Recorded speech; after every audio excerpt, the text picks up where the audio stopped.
Actually ரொம்ப tough தான் sir. ஏன்னா ஜோதியோட ஹஸ்பண்ட் இருக்குல்ல, அவரோட டெத் சீன் இருக்குல்ல, அது ஆக்சுவலி இல்லை. நீங்களே சொல்லிட்டீங்களா? சரி, நான் அது கேட்கலாமா வேணாமா? சரி, ஓகே, ஃபேண்டாஸ்டிக். Okay sir. இல்லை சார், அந்த சீன் இல்லை ஆக்சுவலி, ஸ்கிரிப்டில் இல்லை.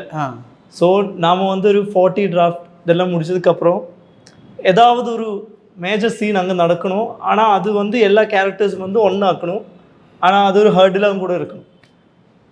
ஸோ இவரை தூக்கலாம் அப்படி ஒரு யோசனை வந்த பிறகு தான் ரிவர்ஸ் ஒர்க்கிங் ஆரம்பிச்சிருச்சு. ஸோ இவரை தூக்கும்போது சும்மா தூக்கக்கூடாது, இவர் இம்பார்ட்டண்ட்டாக இருக்கணும். ஆனால் ஸ்க்ரீன் ஸ்பேஸ் இல்லை இவங்களுக்கு, இருக்கிறது ஒரு 4 சீன். ஆனால் இம்பார்ட்டன்ட் தான், இவங்க ஜோதிஷ்க்கு வந்து ரொம்ப இம்பார்ட்டன்ட். ஸோ அப்படி தான் யோசித்தேன், ஜோதி வந்து இவங்க கூட ஓடி போய்க்கலாம். ஸோ ஜோதி வந்து ப்ரெக்னென்ட் ஆகிருக்கலாம், அது அம்மாவை பாதிச்சிக்கலாம். ஸோ இது ரிவர்ஸ் ஒர்க்கிங் ஆகிடும் சார். ஓகே, இதே மாதிரி தான் கிளைமேக்ஸும் ஒர்க் ஆகுது. இப்போ வந்து சந்தியா வந்து ஜோதிஷை வந்து ஒரு சீனில் வந்து மோட்டிவேட் பண்ணுற டேங்க் மேலே.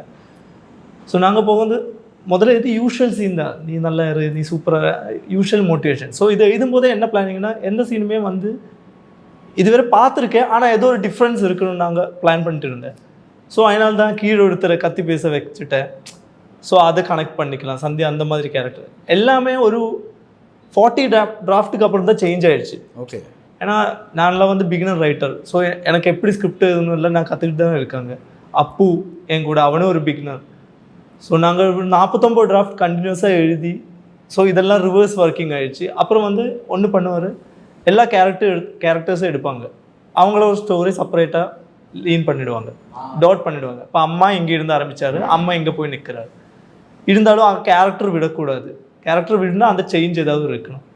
அதுவும் இல்லாமல் இது சீரியஸ் மேட்டர், அது எவ்வளோ சிம்பிளாக சொல்ல முடியுமோ அவ்வளோ சிம்பிளாக சொல்லணும். இருந்தால் தான் ஆடியன்ஸ்க்கு புரியும், இன்ட்ரெஸ்டிங்காக கூட இருக்கும். இல்லைனா நாம் ஏதாவது மேடையில் போய் பேசுகிற மாதிரி இருப்பாங்கள்ல சார். அதனால தான் அதை அப்படி சேஞ்ச் பண்ணி, அது ரொம்ப டஃப் தான்.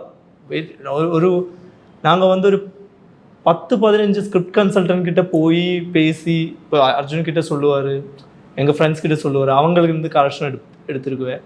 அந்த கிளைமேக்ஸ் சீக்வன்ஸ் வந்து ஒரு அந்த கிளைமேக்ஸ் டயலாக் இருக்குது சார், அது வந்து அர்ஜுன் கிட்ட கொடுத்துட்டு அர்ஜுன் தான் சொன்னார், டே இது இப்படி சொல்லலாம், நான் ரொம்ப அக்ரெசிவாக சொல்லலாம், சரி சொல்லி பாருங்க எப்படி இருக்காங்க. அது ஒரே ஒரு டேக் தான்.